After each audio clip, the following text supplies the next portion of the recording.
Bonjour à tous, j'espère que vous allez bien. Je m'appelle Lison et aujourd'hui je vais vous présenter quelques pratiques technologiques pour une bonne présentation. Donc cette présentation va se dérouler en 3 étapes. L'idée c'est de vous présenter 3 conseils clés qui permettent de faire une présentation claire même à distance. Donc d'abord maîtriser l'application de présentation, donc je vais en présenter 2, Teams et Zoom. Ensuite, monter une présentation claire et vivante. Donc ça va être plutôt un aspect plus esthétique de la présentation. Et ensuite, faire participer l'auditoire, que ce soit en distanciel synchrone ou asynchrone. Donc tout d'abord, effectivement, un point clé, c'est maîtriser l'application de présentation, puisqu'il faut en connaître les contraintes de partage, les contraintes, on va dire, un peu plus techniques, mais également connaître les contraintes de connexion et maîtriser son matériel. Donc par exemple, maîtriser son matériel, ça va être l'ordinateur, maîtriser la caméra, savoir où se placer, savoir si elle fonctionne, donc ça c'est à vérifier en amont.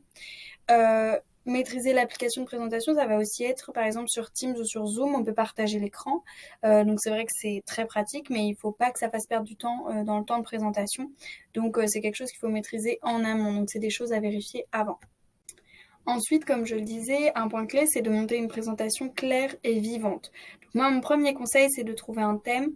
Ça, vous pouvez le trouver facilement, que ce soit sur Canva ou sur PowerPoint, qui sont les 2 applications les plus faciles d'utilisation. Plus particulièrement Canva, vous avez souvent des thèmes, donc ça permet de créer une synergie et ça permet de garder le fil pour l'auditoire, c'est vraiment indispensable. Si jamais vous voulez aussi trouver de nouvelles idées, histoire de renouveler un petit peu, n'hésitez pas à aller regarder sur Pinterest, ils en proposent beaucoup. Ensuite, toujours dans cette idée de monter une présentation claire et vivante, une photo vaut mieux que 1000 mots. Donc ça, c'est un message clé. Il vaut mieux favoriser des éléments visuels qui sont cohérents plutôt qu'un grand texte. Et c'est toujours utile d'illustrer ses propos. Donc là, par exemple, moi, j'ai fait une sorte de mood board plutôt dans les beiges. Ça aurait été utile si j'avais voulu donner un thème plutôt coloriel. Et enfin, je pense que le point clé, c'est less is more. Une présentation épurée sera toujours mieux suivie et mieux comprise, puisqu'il faut toujours favoriser la parole. C'est vraiment, votre auditoire est là pour vous écouter et non pas pour vous lire, ou alors ils auraient demandé un rapport.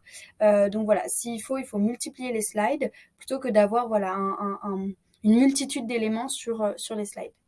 Donc vraiment, mon point clé sur cette partie, c'est que l'esthétique doit rester au cœur de la présentation. Et en fait, cette idée, on peut croire que c'est un petit peu banal, qu'on n'est pas là pour faire quelque chose de joli, mais en réalité, si, parce que le fait que ce soit esthétique, facile à comprendre et lisible, ça permet vraiment à l'auditoire de rester concentré. Quelque chose qui sera un peu trop lourd et justement un peu désagréable à regarder, ça va déconcentrer l'auditoire et donc on va pas réussir à faire passer le message qu'on avait au départ.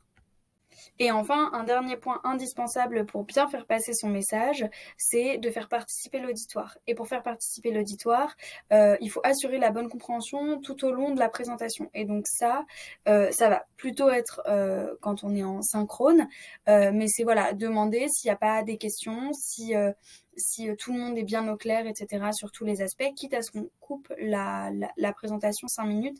Mais c'est mieux, si une présentation est longue, de pouvoir le refaire.